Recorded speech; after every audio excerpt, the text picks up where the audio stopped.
Hi, I am Christina Barentine. I'm the author of Lost Alliances, and I was 7.5 minutes into this video, and then I forgot what I was saying because I went off on an ADHD tangent, but I'm not actually ADHD. See, you guys are already excited about this video. This video is actually to tell you about phoenixes. I'm just frustrated because I lost my place. So I had to start over, because it's what the cool kids do. Not that I care about what the cool kids do. If I cared about what the cool kids do, I would not be having my awesome posters that I know you are all madly jealous of. Star Wars. Not the point, has nothing to do with phoenixes. So if you are aware of lore, existing lore regarding phoenixes, you should probably forget about half of it. Because when I invented my phoenixes, my extent of knowledge of phoenix lore was Harry Potter. So I kind of made up the rest. And then I found out after I wrote a paper on phoenixes that, oh gee, son of a gun, I actually managed to stick to lore, sort of. My phoenixes are polymorphians. Polymorphians are, they're shapeshifters, but a bit more powerful. When a polymorphian changes form, he or she essentially becomes that creature. If a phoenix changes into a human, for instance, unless you knew to look for shapeshifting polymorphian magic, you would probably believe that they were just human. They maintain their ability to use magic, their burst into flames when they die, which is a really neat trick, and their inhuman speed, strength, agelessness, all that fun stuff that humans don't get to have. Phoenixes, in general, in modern times, are more or less peaceful. A lot of them are pacifistic, except for, Idian, Ayla, they're not pacifists, and if you think they are, you're an idiot. Actually, probably most of the ones who are alive are not pacifists, but all the dead ones were. See, I've confused you already, I'm only 2 minutes in. It's like, goal of the year. Alright, I'm joking. Obviously, if you couldn't figure that out, you need to go back to sarcasm school, and if they offered school for sarcasm, anyway, so there was a war back about 2,000 years before the start of the book. There was a massive war between the elves and the phoenixes in which they tried to eradicate each other. It was officially instigated by the elves, but phoenixes might have been able to claim self-defense for the first 5 to 10 minutes, but once their forces got rallied and they realized that this really was going to be an all-out war, they did not hold anything back.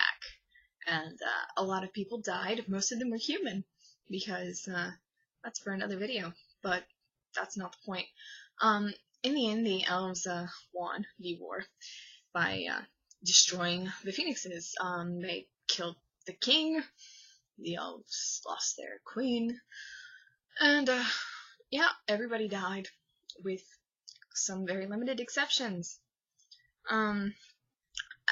When the story first starts out, you run into Hope and Aiden, and Aiden pretty much believes that he is the only phoenix left alive. Now, this is a minor spoiler, but he's not at all. But he believes he is, and he blames himself in part for the war. And Aiden is very important because he's the main character in the book, but he's also important to the phoenixes as a race. And you can check my Idea of Redbin video if you want to know why he's important to the phoenixes as a race. Or I could just tell you, if the phoenixes had won the war, he pretty much could have been given credit for it.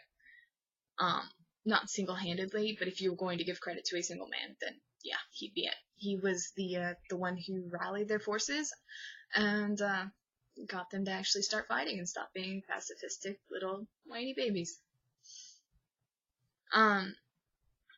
Phoenixes, Fireblood, that's a nickname that was coined by the Cruckle, who are giant spiders, and they can talk.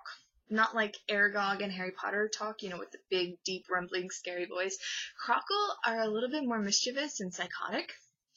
They like to mess with people's heads.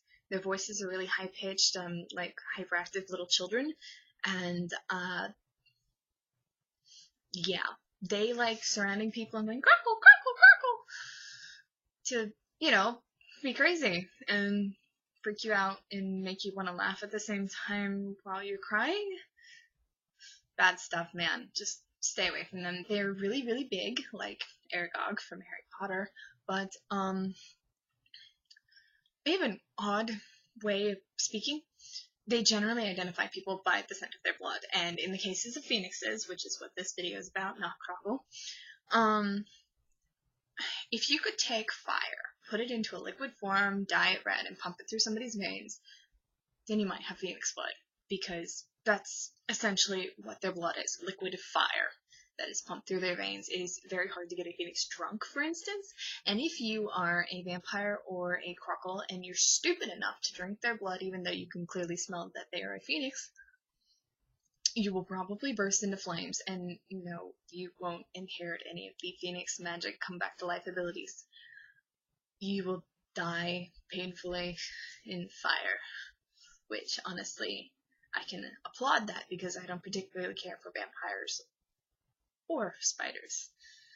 That is not the point. Phoenixes generally,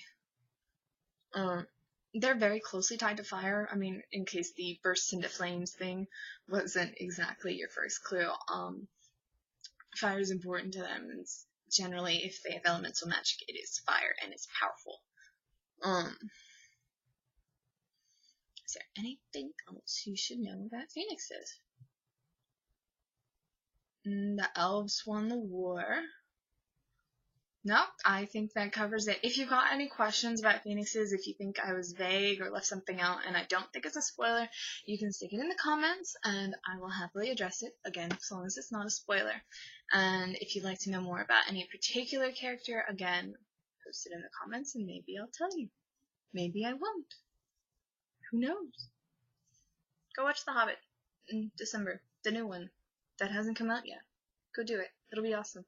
It's not December yet, but, you know, in 7 months, I'll be there.